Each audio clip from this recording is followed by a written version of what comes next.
Theresa. I wanted to talk a couple minutes today about the skillful use of technology.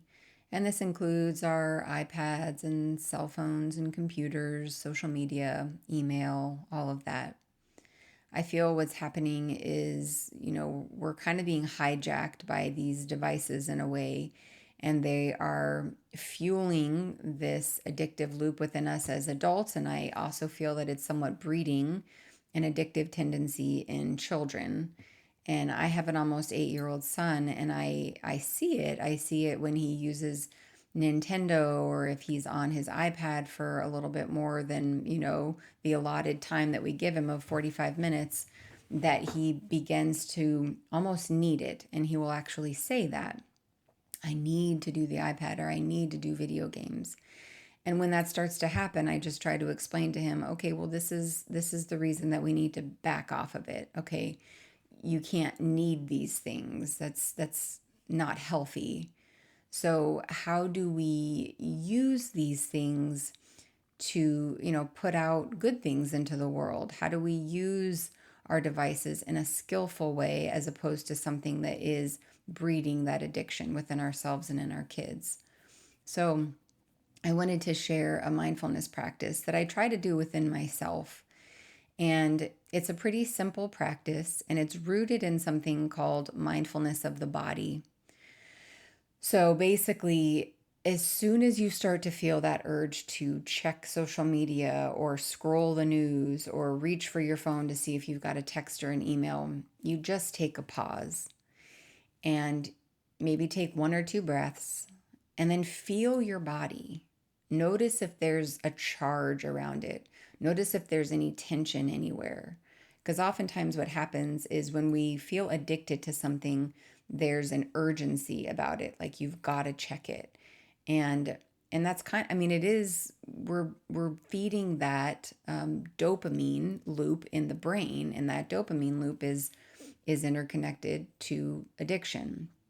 So what we want to do is kind of interrupt that loop, kind of short circuit the tendency to reinforce and stay addicted to our devices. So taking that pause, as soon as you're going to reach for it, it's just a pause, a few seconds where you take a breath, you check in with yourself, notice tension in the body, notice if there's a sense of urgency, and then you wait a couple more seconds.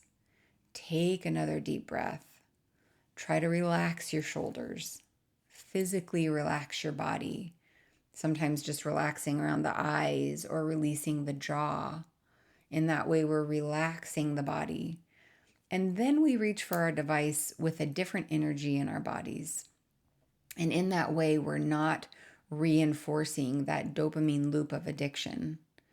So it's a pretty simple practice, maybe takes 10 or 15 seconds, but it's important. I feel like it's very important because otherwise we are being used by these devices because we feel that addiction to it.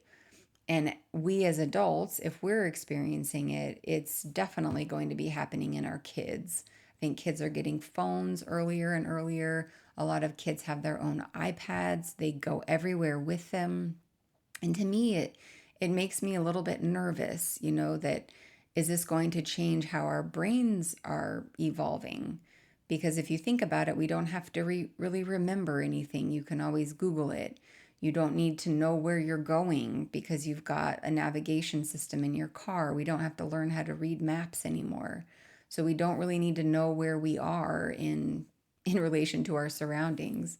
Um, so it's really kind of breeding this capacity to just check out and detach because we've got our device that we can, it's like a pacifier, oh, just Google it. I don't remember it. I'll just Google it. Oh, just look it up on Google Maps or whatever app you use. So I get concerned that, the parts of our brain, like the hippocampus, which is involved in memory and learning, with time, it's going to shrink because we're not using it. That the parts of our brain that are involved in eye contact and social engagement, is that going to change? Because I look around and I see so many teens on their phone texting, We've got issues with text neck and text thumbs, and it's just concerning to me. And I think again that there's a lot of good that can be done with technology, but I think it has gone overboard and we've become addicts and we are breeding addiction in our kids. And so, if we can show up in a mindful way, connect to ourselves when we're using our devices, that sets an example for our kids. And it also helps us to remember that we really have to be very conscientious with our kids' use of technology as well.